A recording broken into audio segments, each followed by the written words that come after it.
In shades very reminiscent to the NFC title game, the Michigan Panthers season is now over. After leading 18-3, they wind up blowing a 15-point lead and wind up losing. I turned it off. It was 30-something to 18. They did not score a single point after the first quarter. And with that being said, their season has come to an end. But I guess there is some good that have come out of that, is that now Jake Bates, the kicker for the Michigan Panthers, is available tomorrow. He will be available after the season ended, when the UFL season ended last week. Some players on teams that did not make the playoffs, the 4 teams that didn't make it, they wind up signing with NFL teams or going to try out for an NFL team. So that now can happen with the Michigan Panthers. Now, these are 4 guys that I would not mind seeing. One is Kai Nakua. The other one is Breland Speaks. The other guy is Marcus. I don't know if his name is Marcus Sims, but the receiver Sims. Trey Quinn, who actually was on our team last year. That just tells you about the NFL, the level of talent in the NFL. I'm like, Trey Quinn, that name's sound familiar. And all season long, I'm like, this dude played for the Lions. But I went to go double check, and indeed, he did. He was on the Lions practice squad last year, and we wind up waiving him or cutting him. And of course, Jake Bates. Now, Jake Bates had a shaky day. Not a shaky day, but the past couple of weeks has been shaky. I believe that he had one blocked today. He made one from 53, made another one. I think he made 3 and had the one blocked. So he had and then he wind up like falling and twisting his ankle or something, but I saw on the sideline that he is okay. So with that being said, is there anybody from the Michigan Panthers that you would like to see brought in for a tryout? I myself would not mind if I had to pick 2 of the guys. I would probably say Speaks and Bates to come in and push Michael Badgley, and then we'll really see what Bates is made of. NFL competition. Like, these guys were on the fringe of the NFL. I call practice squad people, it's like fringe. You have the level of talent on the 53-man roster. Then you have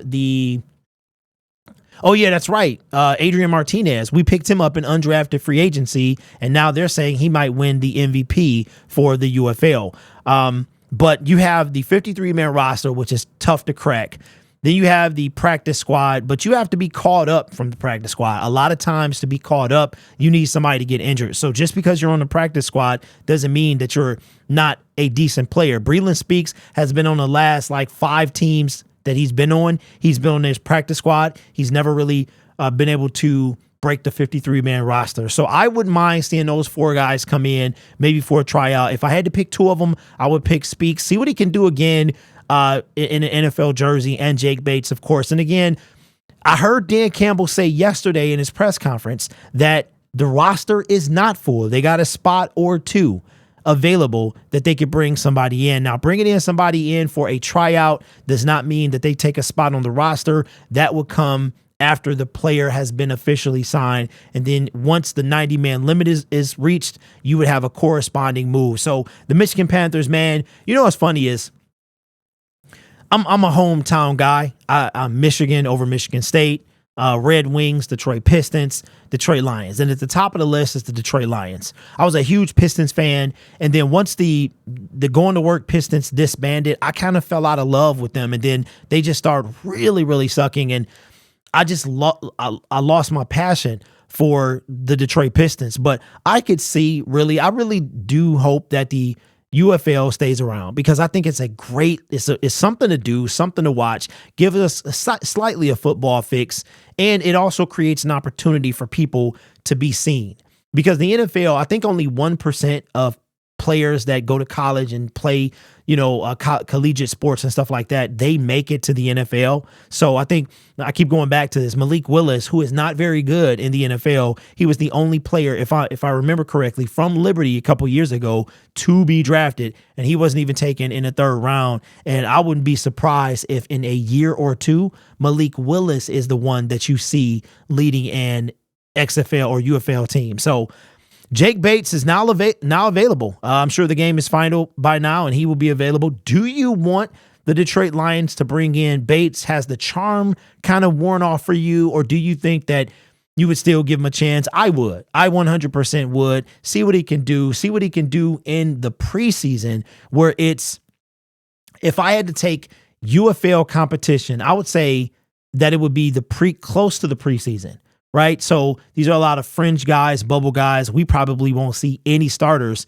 on, because if you think about it, you're talking about 22 guys on the 90-man roster. So then that leaves 68. And those 68 guys, we would see people from like quarters and quarters coming in, playing. So I don't know. Well, I mean, we'll know soon enough. I truly believe, I would be surprised if Jake Bates is not on an NFL team. I believe he will be. Will he be the starter? I don't know. He has to beat out a veteran, no doubt.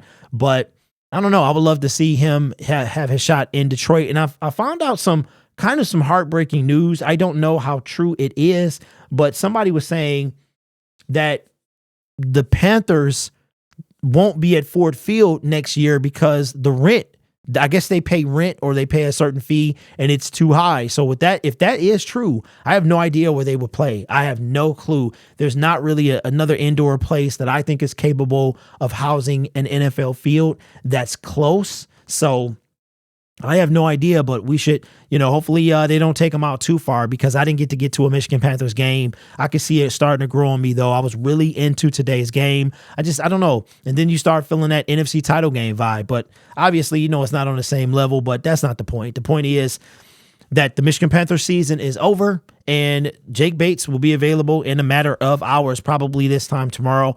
So we will be keeping track of not only Jake Bates, but Michigan Panthers or any other UFL player that comes in to the Detroit Lions for a tryout. So let me know your thoughts. Who would you like to see in the comments below? You guys are awesome. Take care of yourself and each other. And as always, go Lions.